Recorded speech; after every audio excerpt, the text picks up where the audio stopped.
Yo, what's going on, guys? Welcome back to the channel. My name is Hart, and today I'll be breaking down the 6-game NBA slate we have here today on Saturday, 100K to first on DraftKings. So if you're new to the channel, hit the like button, subscribe, turn on the notification bell. I'll be going over my favorite spin-up plays, mid-range plays, and value plays. As always, follow me on Twitter, HartDFS. We'll go game by game for this slate breakdown. Starting off with Golden State, Charlotte. I think this game is a 9.5 or 10-point spread, so there's a little bit of blowout risk. The Magic just blew out Charlotte, so it's not looking good for the Hornets at all. But we like to target the Hornets when it comes to their defense. They're terrible. They play fast pace. So Steph Curry looks great at 9.8. Does have a little bit of a ceiling just because, he doesn't do the peripherals a ton. The past 2 games he's been great with them. 8 assists, 9 assists, 7 and 7. Usually, it's kind of floating around that 5 and 4. And even if he scores, 34 points, you're still kind of limited a little bit when it comes to the fantasy output. But he's one of those guys, obviously, probably the best shooter ever. Can have a massive game, especially against a team this bad. LaMelo Ball still out. Terzier is doubtful, so we'll probably get the same starters as of yesterday for the Hornets. Wiggins looks decent, 7-1. Don't mind going there. Gordon Hayward, decent at 6'5". I just hope this game stays close. If it does, he looks pretty solid. A decent point per minute guy. 6,500 is a decent price for him. Dennis Smith Jr. played him yesterday. What do I have? Floor game. 16 fantasy points. 20-point blowout. But as we saw the previous games, he's going to be playing 30-plus minutes if it's close. Has a pretty decent upside, so 6'3" looks pretty solid for him. Just hope this game stays close, really. Oubre, same thing. They all look pretty good in this spot. It's just, you really hope the game stays close. If it does, and you want to take that shot, you can definitely go there.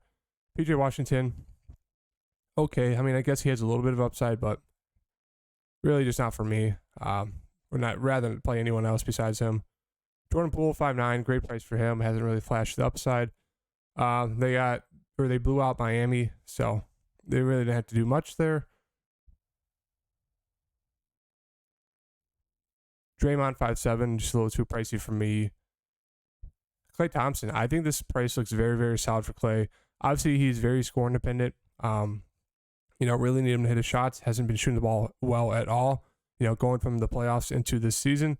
But his minutes are going to be around 30, I'd say. So he's a little bit limited, but in that amount of minutes, if he gets very hot from the floor, especially in this matchup, I don't mind taking a shot on Klay Thompson. They will be very low owned. Mason Plumlee playing about 20 minutes. If you want to force that, you can. Same thing with Nick Richards. Don't think you get to do it unless you expect a blowout. McDaniels has seen some run, about 20 minutes. So really just kind of the main interest for me for the Charlotte guys would be Gordon Hayward and Dennis Smith Jr. On the Warriors side, it'd pretty much just be Steph, Klay, and Poole. Book night getting about 20-ish minutes or so, a little bit more because of the blowout. So no one really looks, that great from this matchup. But rather get to other places. Once again, Indiana, Brooklyn, another game that's like a 10-point spread. Favored to Brooklyn. Kevin Durant, Kyrie. I don't mind game stacking this game. Really hope it stays close because, KD and Kyrie should absolutely feast. Kyrie's been on a tear past 4 games after that first dud. So I really like both of them. Kyrie's price is just not coming up. He's averaging about 47 fantasy points a game. Massive upside. Double-double in pretty much every game so far this season when it comes to points and assists. Really like the upside here for Halliburton. Really like him as a play today. Really like game stacking this game and just hoping it stays close. Ben Simmons looks decent, slowly starting to have better games. Steals are coming back. He just has to get in the swing of things. He hasn't played basketball in like 2 years, so really expect better things coming for Ben Simmons. Mathurin, don't mind him off the bench here. Probably play about 30 minutes. Very good scores. You saw the first 3 games kind of coming back down to earth, 6-16, 3 of 11, 4 of 11. He is a rookie, so kind of expect that, but 6K, price is coming down. Don't mind taking a shot there. His upside is a little bit limited, though, because he's not getting the minutes. Claxton, I like him a good amount. 2 back-to-back bad games from him, as we saw from the beginning of the season. Guy that can go out there and get a double-double. Can get you some blocks as well. In this fast-paced matchup, 5'8" for him looks pretty good. Same thing with Miles Turner, coming off a huge game, 32 minutes, 27-10, 5 blocks, 4 blocks the first game. He's an absolute block machine. So really like him a good amount at 5'5". He is a little foul prone.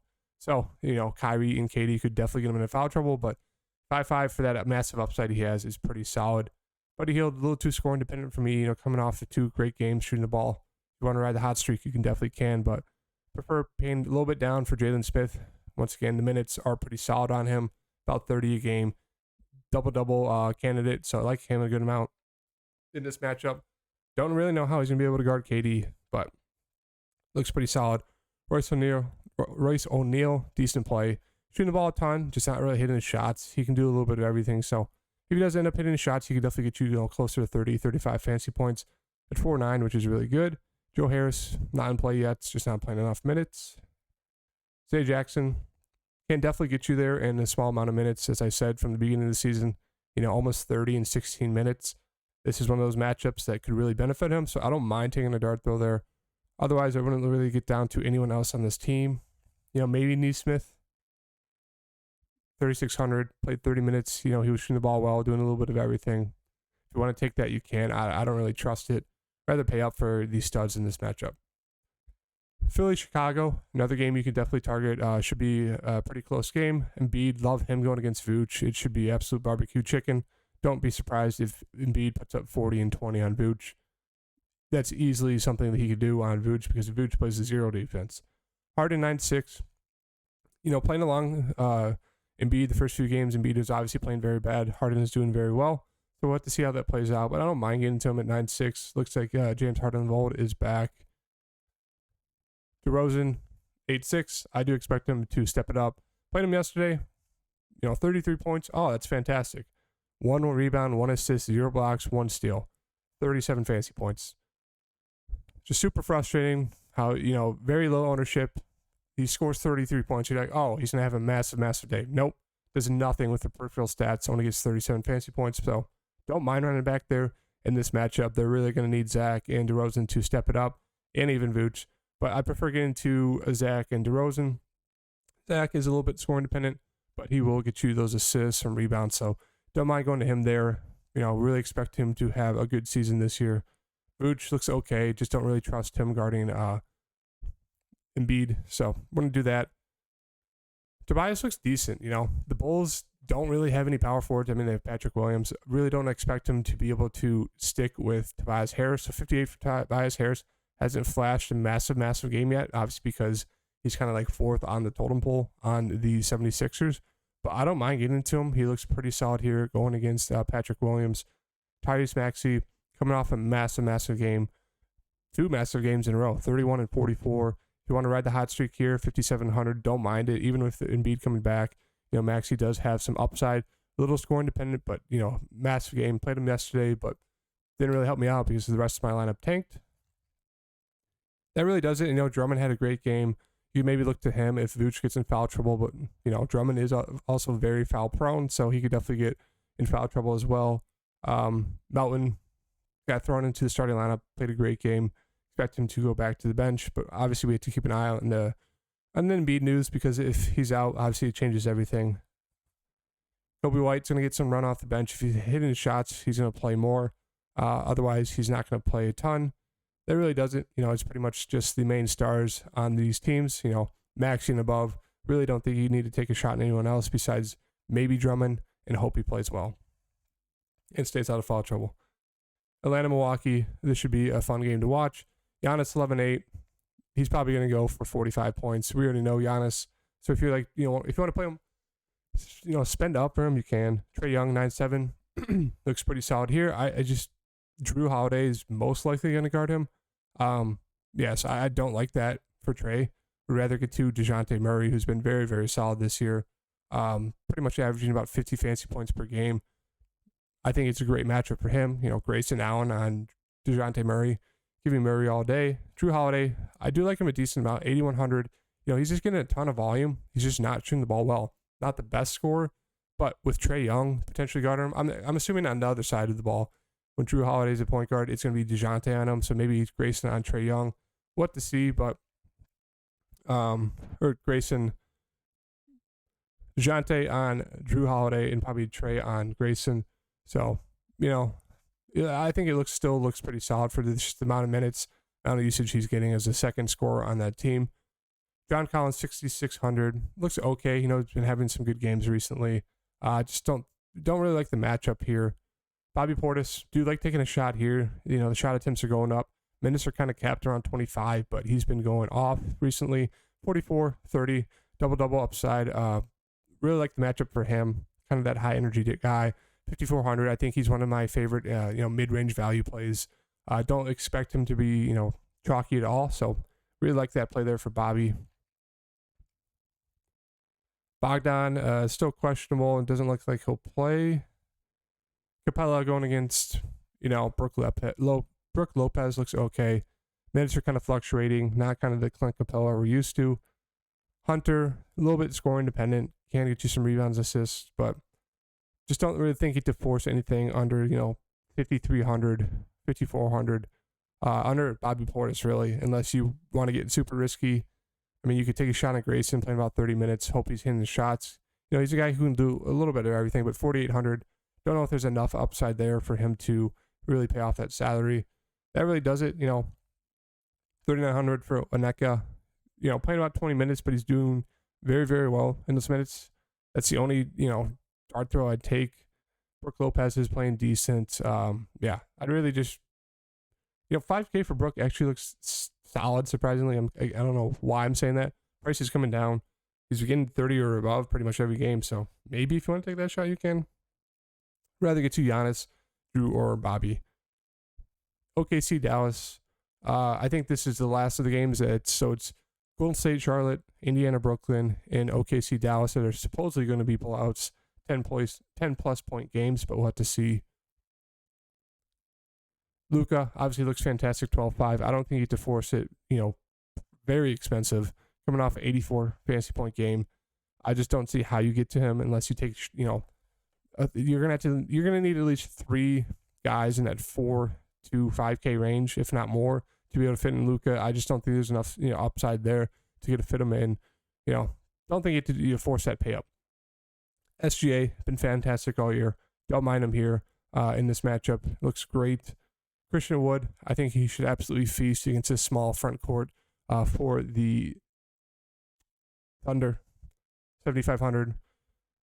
Played him last game. Only shot it 5 times. Didn't shoot it once in the first quarter. 5 fouls, 20 fantasy points. Of course. But he looks great. 7,500. Giddy's out. Dinwiddie, 5,800. Looks like a good matchup for him. Trey Mann, don't mind going to him. Minutes did come down a little bit. But he's a solid point per minute guy. Still got you 28 fantasy points in that matchup. So like him a good amount here. Lou Dort looks solid as well. Going to play the minutes. Going to shoot the ball a ton. Don't mind him. 5,500. Hardaway, a little scoring dependent. So I don't think you have to force that. Earl, minutes are just fluctuating for all the big men on OKC. Finney Smith is just scoring dependent. Aaron Wiggins looks decent, 4,200, back-to-back games, 28, 35. Not going to shoot the ball a ton, but has, been doing a little bit of everything. So if you want to go there for some salary relief, you could. Bullock, 4,200. Just like DFS, not doing much this year. If you want to take a shot on a big man, I'd say maybe Maxi Kleber, a guy that could definitely get hot from 3, get a couple rebounds. So 4,200 doesn't look terrible. Henrich playing about 26. One of those guys who does a little bit of everything, kind of like a point forward. You can definitely look to him as well at 4,100. Basley, I mean, they're just throwing out just so many bigs on OKC side. I just think it's going to be an absolute feast for Christian Wood. Do think we should really run it back here. Coming off that terrible game, do think it's going to lower some of his ownership. So do like Christian Wood a good amount. And then Memphis, Utah. Chalkiest play of the slate is going to be, where is he? Tyus Jones. John Morant is questionable, looking like he's doubtful for today's game just because of an illness. When that happens, we know Tyus Jones is going to step in. Bane's usage is going to skyrocket, so he looks very solid here at 7,400. Obviously, all these Memphis guys are going to be super chalky, so a lot of the ownership from these other games are going to be a little bit low, so I think we can take advantage of that. I think, obviously, it's going to be hard not to play Tyus Jones. Starting point guard going to be playing 30 plus minutes. He's been very solid when Ja's been out. So I think he's obviously a must play. That's not a core play because obviously Evan's going to be playing him. But I think you really have to lock him in there, 4,700. Obviously Bane, playing him as well. He's going to shoot the ball 20 plus times. Coming off of 2 great games of scoring the ball. Jordan Clarkson looks very solid here in this matchup. Coming off of a very, very bad game, 1 of 10. I like running it here. Don't mind game stacking this game for obvious reasons. Two young teams, two solid teams, two good teams. They're going to play fast, shoot the ball a ton. So I really, really like this matchup. Dylan Brooks should have a huge role. I do expect about 30 minutes from him. He's going to shoot the ball a ton. A little scoring dependent, but at 5,100, no Ja looks great there. Sexton just not playing enough minutes for me. Let me get back to the main utility spot.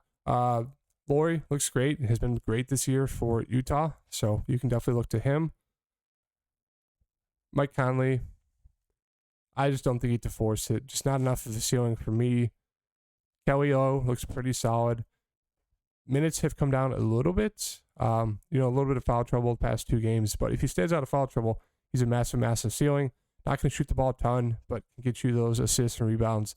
Can hit the 3. So I do like him a good amount at 5,900 if he stays out of foul trouble. Steven Adams looks okay. I'd rather get to Brook Lopez, cheaper price than Steven Adams. Santi, the shot attempts have gone down, with everyone back, but playing those minutes, expect him to shoot the ball more, with Ja out, ton of shots to go around. So don't mind going to him. Excuse me. Vanderbilt, another one of those bigs on Utah that if he stays out of foul trouble should absolutely smash. So if you want to go to him, I'd say he's my favorite of the bigs right now, 5,200.